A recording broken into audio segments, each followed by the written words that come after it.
pakai itu. Berdoa mulai.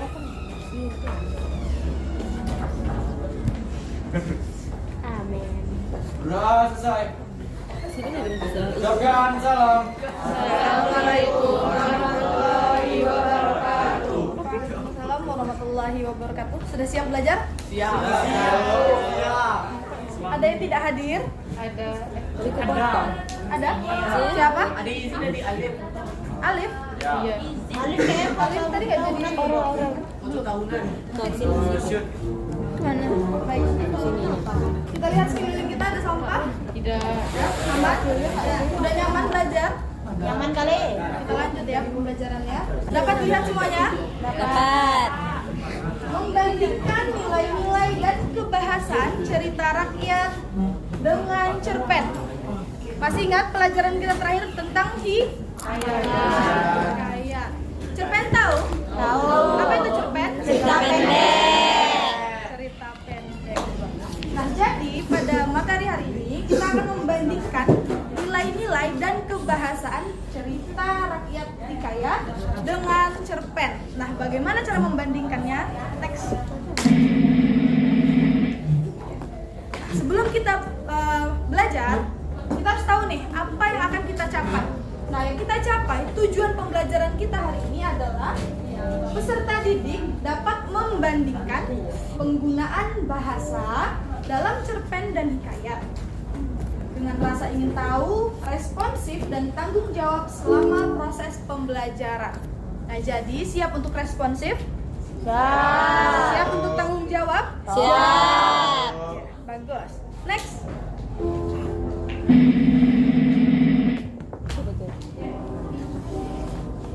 Lagi.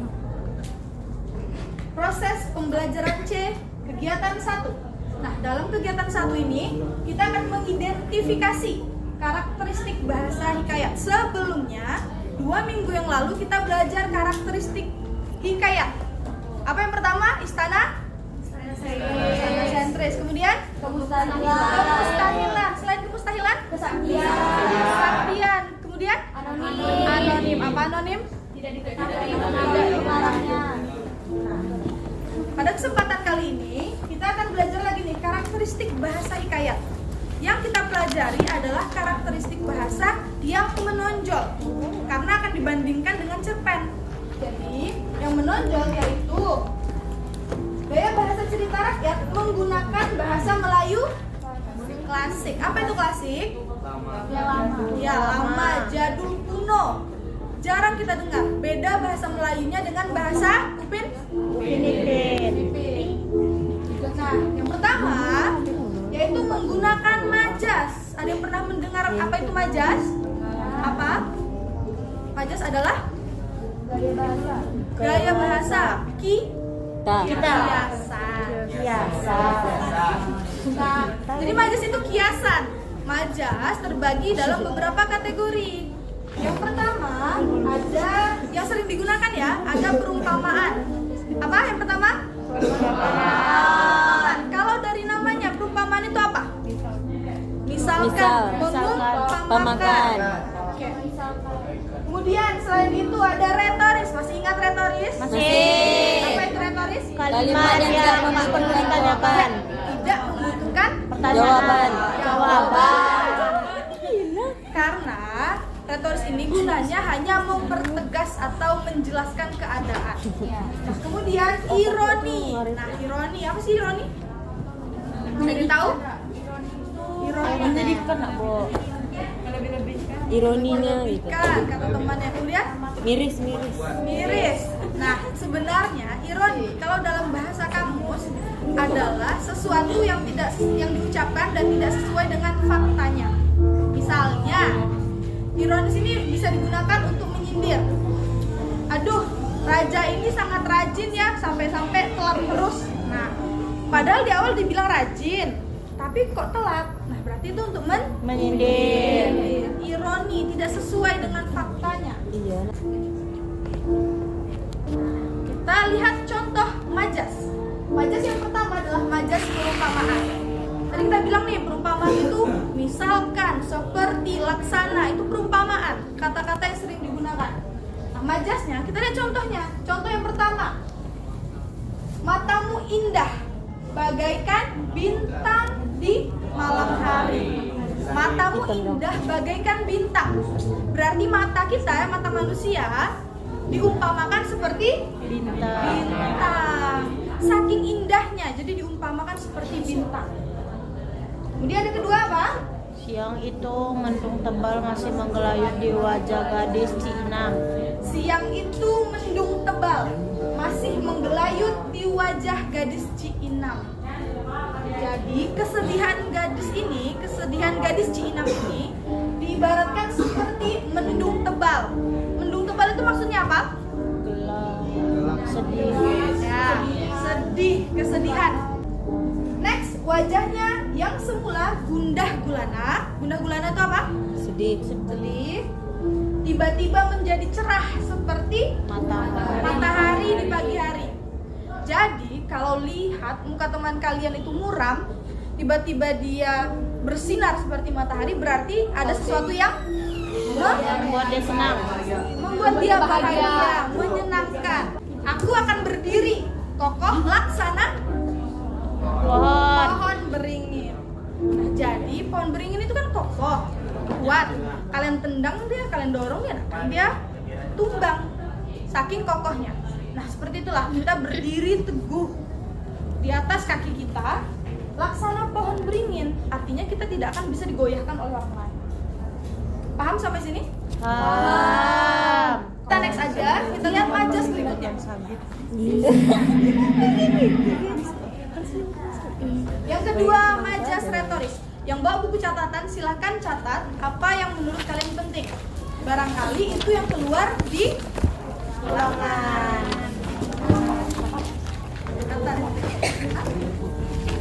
Oh, adik gak bisa nulis ya? Ya udahlah. Nanti kamu nyalin catatan teman kalau udah buku ya.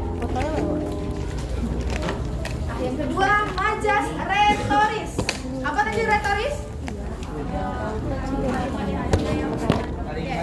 Kalimat pertanyaan tidak.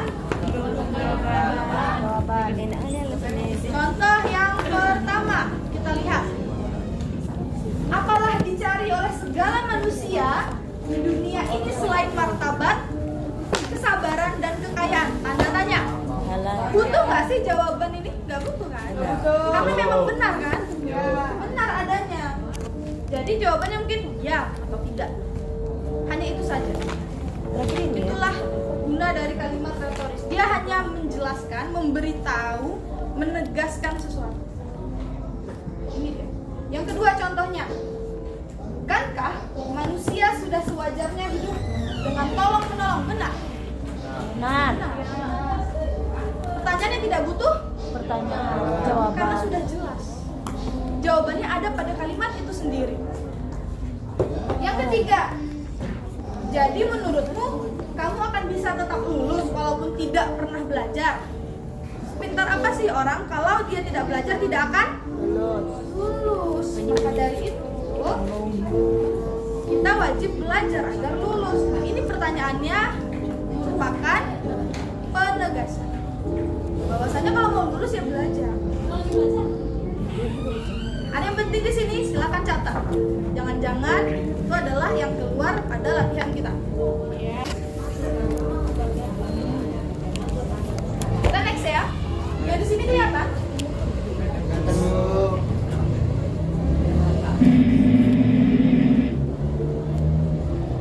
Oke, yang ketiga. Majas apa? Ironi. Apa tadi ironi? Tidak sesuai dengan fakta. Apa yang diucapkan tidak sesuai dengan Fakta. atau kenyataan. Nah, kita lihat contohnya benar atau tidak.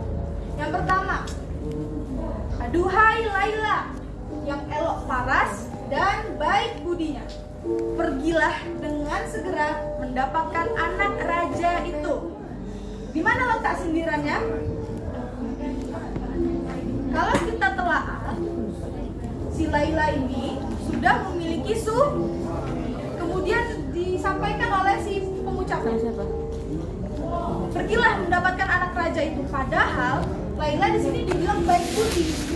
Kalau perilaku tidak setia, apakah dia baik budi? Ya. Berarti merupakan sindiran. Seperti itu. Atau yang kedua kita lihat. Baca Felix contoh nomor 2. Baca. Makanan ini sangat enak sampai aku tidak ingin mencicipinya lagi. Makanan ini sangat enak sampai aku tidak mau mencicipinya lagi. Sindiran Felix? Sindiran. Kenapa sindiran? Karena Dia bilang enak tapi dia dibilang enak tapi nggak mau nyicipin lagi. Kalau enak beneran tentu akan dihabiskan. Yang ketiga, baca Raja. Hari ini Anda sangat cepat untuk datang sarapan untuk mendengarkan penutupan saya. Nah, hari ini Anda sangat tepat waktu. Dibilang dia tepat waktu, tapi dia rapat pas penutup aja. Beneran tepat waktu? Tidak kan? Berarti dia menyindir. Itu dia. Silakan dicatat yang penting.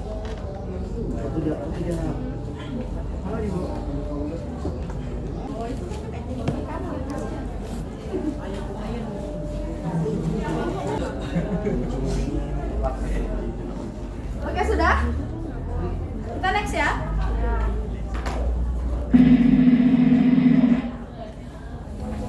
Oke, tadi kita sudah belajar mengenai majas. Ada majas apa saja? Majas perumpamaan, retoris, ironi. Perumpamaan, retoris, dan ironi. Yang kedua, kita akan belajar karakteristik bahasa hikayat yang banyak digunakan, yaitu banyak menggunakan konjungsi pada setiap awal kalimat. Apa itu konjungsi? Kata penghubung. Kata penghubung. Ini dia. Kalian bertanya-tanya, hatta. Hatta itu apa sih, Bu? Hatta adalah kata penghubung. Cuman bahasanya adalah bahasa Melayu kuno. Sebenarnya ini pun merupakan serapan bahasa Arab. Hatta jika diindonesiakan itu bisa dikatakan hingga. Nah, hingga itu merupakan kata hubung. Kata hubung. Makanya di kategorinya adalah kata Hubung. Kata hubung. Lihat di awal kalimat bukan? Ya. Ya. Hatta datanglah ke 9 orang anak raja. Contoh keduanya, maka. Maka kata hubung? Ya. Maka itu kata hubung. Diletakkan di awal kalimat. Banyak menemukan hal seperti ini. Benar. Lihat ya. Jadi jangan bingung. Kalau dalam penulisan karya ilmiah, kata hubung tidak dianjurkan di awal kalimat. Tapi berbeda dengan cerita rakyat. Banyak menggunakan kata hubung di awal kalimat. Next. Nah, sudah mempelajari konjungsi. Kemudian kita akan mengenal menggunakan kata arkais. Nah, ini dia. Arkais apa?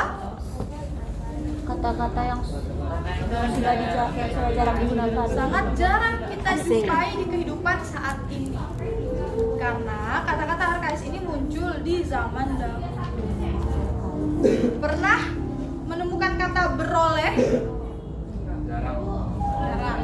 Kalau di hikayat? Pernah? Pernah. Beroleh itu makna kamusnya apa? Mendapat. Hamba beroleh buluh ini di hutan. Berarti hamba beroleh artinya saya mendapatkan. Kemudian titah. Nah, ini paling sering karena hikayat itu kan istana sentris dalam kerajaan. Kata titah sangat sering digunakan. Titah seorang raja atau titah Raja Malik misalnya. Berarti titah artinya perintah atau perkataan. Nah, bulu. Ambil bulu sebatang. Bulu apa? Bambu. Bambu atau tanaman berumpun, berakar serabut, batangnya beruas-ruas atau berbuku-buku. Itu namanya bulu. Kita paling akrab dengan bambu. Silakan dicatat.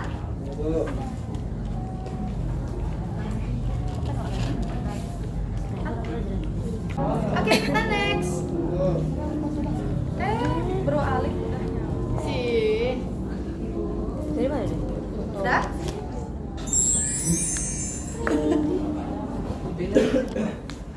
Jangan salfok sama bapak di sebelah ya. Nggak ganteng. Nah, tadi kegiatan 1 kita sudah mengenal karakteristik bahasa dalam Hikayat. Ada apa saja? Majas. Majas, selain majas, Konjungsi. konjungsi, kemudian Kata arkais. kata arkais. Nah, ini karakteristik bahasa hikayat yang menonjol. Nah, di kegiatan 2 membandingkan. Ini dia, membandingkan penggunaan bahasa dalam cerpen dengan hikayat. Simpelnya, hikayat dengan cerpen, ya, hikayat dengan cerpen dalam penulisannya sama-sama teks narasi fiksi. Fiksi artinya tidak Nyata. karangan. Nah, keduanya mempunyai unsur intrinsik yang sama. Nah, ini dicatat. Ini catat ya. Keduanya mempunyai unsur intrinsik yang sama, yaitu tema, tokoh dan penokohan, sudut pandang, setting, gaya bahasa, dan alur itu sama.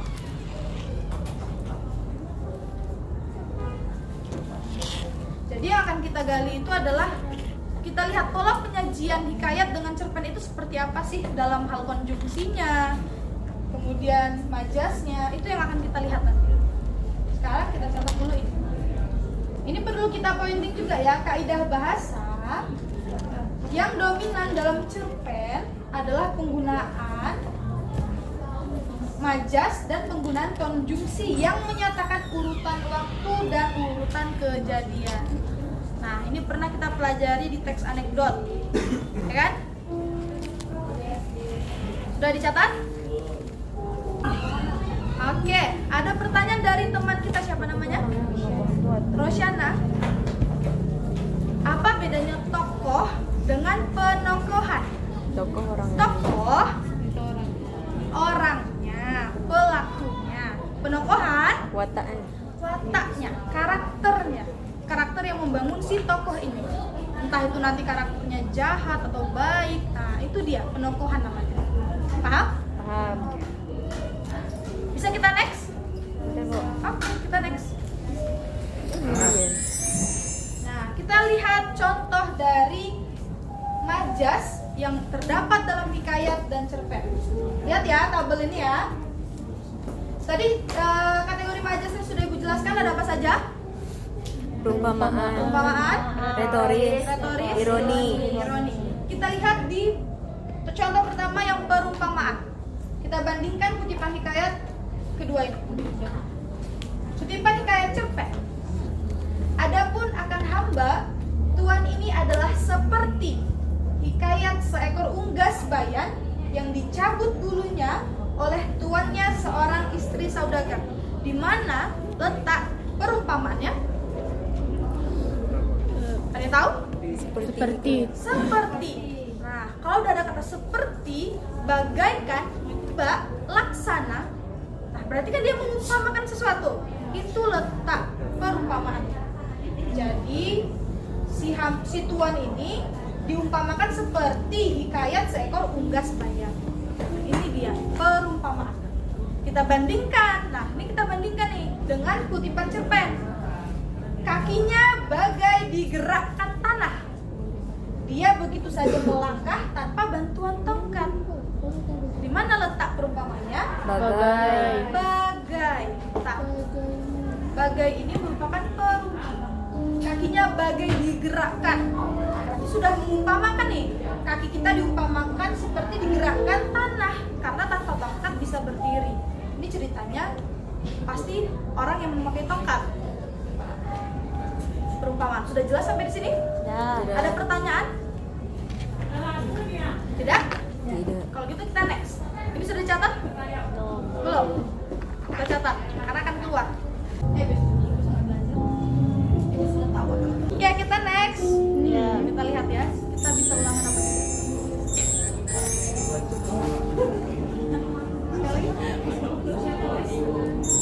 Oke, masuk ke retoris. Lihat majasnya adalah kategori retoris. Kita buktikan apakah diakhiri dengan tanda tanya? Ya.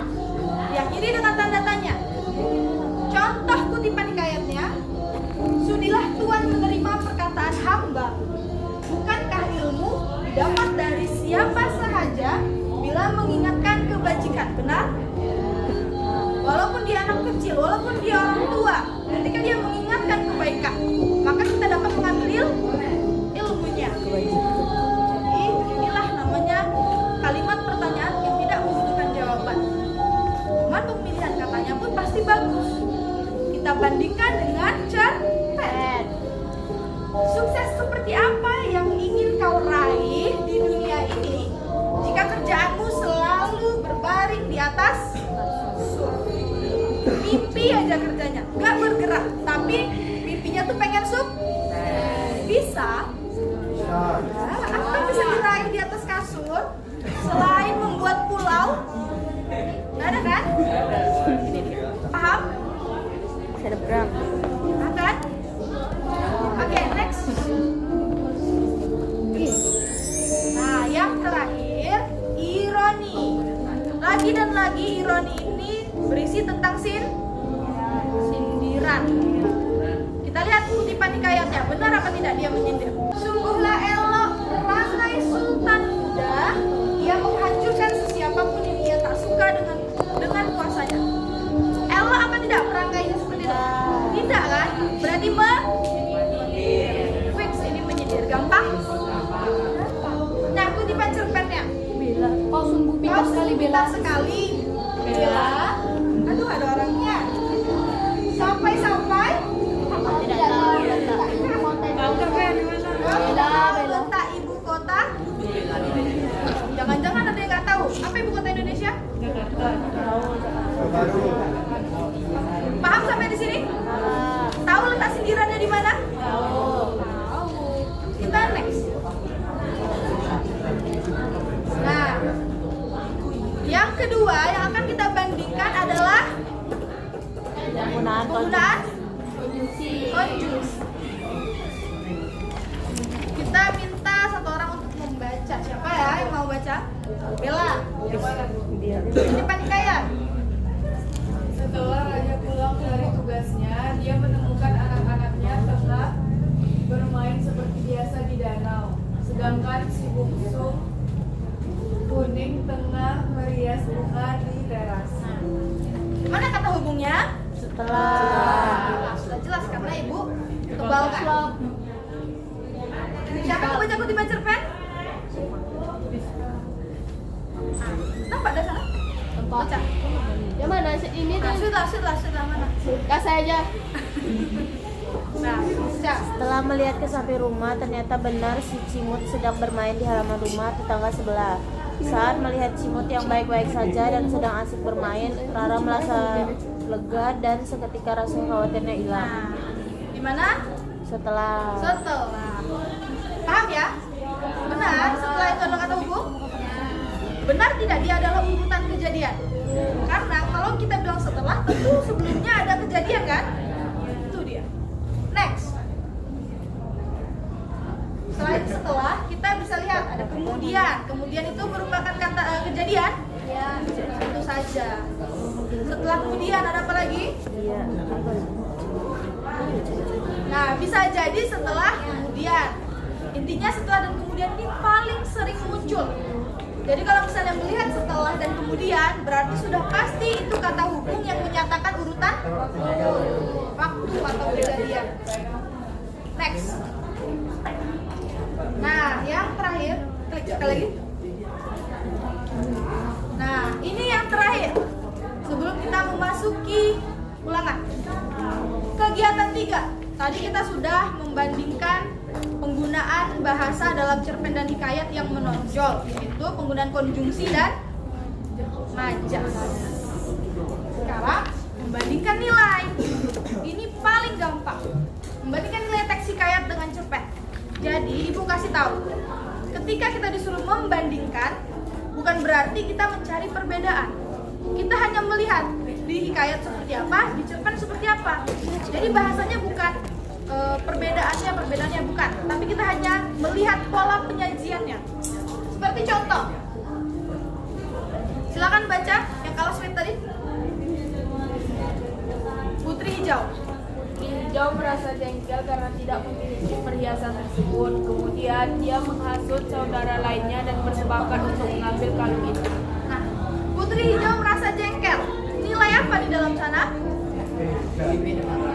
Nilai moral, pintar. Kenapa nilai moral? Karena di sana Menceritakan sifat. iya, menceritakan tentang sifat orang yang buruk. Yang kedua, kutipan cerpen. Ya, kamu. Karena Bel anak kota, dia sering memamerkan barang-barang miliknya. Suatu hari ada murid baru dari kota, namanya Cheryl. Cheryl sangat ramah, pintar, dan cantik. Banyak anak yang bergaul dengan Cheryl karena keramahannya. Bel sangat kesal karena ia tidak menjadi perhatian teman-temannya lagi. Nilai apa di dalam ini? Nilai moral. Kenapa? Karena menunjukkan sifat buruk lagi. Lagi dan lagi sifat iri. Nah, apa kesimpulannya? Ada yang tahu kesimpulannya? Nah, kita lihat cara menulis kesimpulan. Next. Nah, ini dia. Cara menuliskan kesimpulannya seperti ini. Perbandingan nilai. Ini dia perbandingannya. Baik dalam hikayat maupun cerpen terkandung nilai moral. Karena dua-duanya nilai moral. Jadi bahasanya seperti itu. Baik dalam hikayat maupun cerpen terkandung nilai moral tentang bahayanya memiliki rasa iri hati terhadap orang lain. Dalam kutipan hikayat, nah baru kita bawa nih pengkhususannya. Dalam kutipan hikayat, karena iri hati, Putri Hijau akhirnya membunuh Putri Kemuning yang memiliki kalung permata hijau karena dia iri karena permata hijau tadi. Nah, kalau kalian baca secara utuh, kalian akan ketemu jawaban ini. Sedangkan dalam cerpen, Belle memusuhi Cheryl karena Belle tidak lagi menjadi pusat sama-sama nilai moral. Nah, kita lihat contoh lain. Apakah ada nilai yang lainnya? Nah, siapa yang berani menebak nilai pada kutipan hikayat? Ada yang berani menebak? Nilai agama? Oke, kita buktikan. Siapa yang mau baca? Siapa tuh? Yang ini tadi ya. Baca kutipan hikayatnya. Yang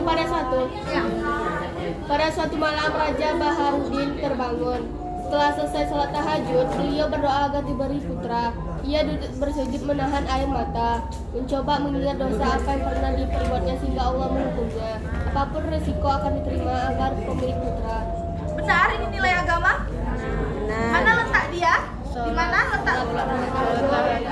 Sholat tahajud, berdoa. Sudah jelas itu nilai agama. Kita lihat nih, benar sama atau tidak nilai agama ini di hikayat dengan di cerpen. Agak panjang, tapi siapa yang mau baca? Gantian? Kamu baca. Itulah alasanku sering terlihat komat-komit setiap hari, bahkan sampai terbawa mimpi itu waktu sedang baca istighfar, terangnya. Selain untuk bertaubat, istighfar itu banyak keajaibannya dan aku merasakan setiap hari. Salah satunya keajaiban itu adalah dimudahkan rezeki dan mendapatkan kebaikan di dunia. Jelas Andi. Kita lihat, Fatih, bisa tidak kamu lihat di cerpen ini nilai apa yang terkandung dalam cerpen ini? Fatih, tentukan nilai apa yang ada di dalam cerpen ini? Baca baik-baik. Nilai agama. Kenapa nilai agama? Karena istighfar. Samanya. Baca istighfar, bertaubat. Bukan di paman kaki ya, apa? Paham sampai sini? Paham. Nah, cara menulis kesimpulannya seperti apa, Bu? Next. Kita lihat cara menuliskan kesimpulan lagi. Ini paling penting karena akan muncul. Ya. Nah, kita lihat kesimpulannya. Baik dalam hikayat maupun cerpen terkandung nilai religius atau agama tentang meminta pertolongan kepada Allah Subhanahu wa Ta'ala dalam kondisi apapun. Nah, ini dia cara menuliskan perbandingannya. Jadi kita tidak melihat perbedaan ya, tapi hanya melihat pola penyajiannya saja. Sekarang kita kerjakan soal yang akan Ibu berikan. Silakan tutup semua bukunya. Ibu ini. Pakai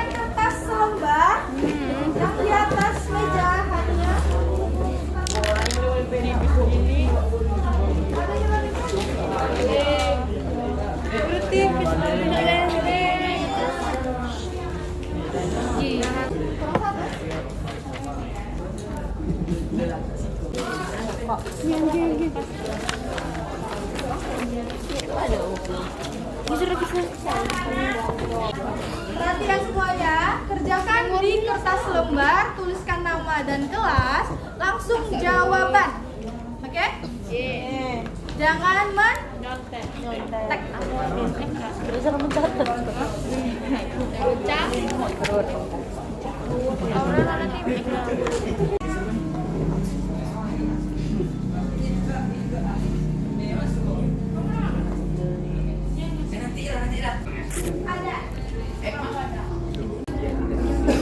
Perhatian semuanya. Oke. Yang belum selesai ibu tunggu di meja tiket. Entah itu di akhir sekolah atau kapan lah. Kalau bisa hari ini ya. Kumpulkan di meja tiket. Jadi ibu akhiri pertemuan pada hari ini. Semoga bermanfaat. Kalau ada pertanyaan, silakan ditampung saja pertanyaannya di pertemuan berikutnya. Silakan ditanyakan. Ibu akhiri.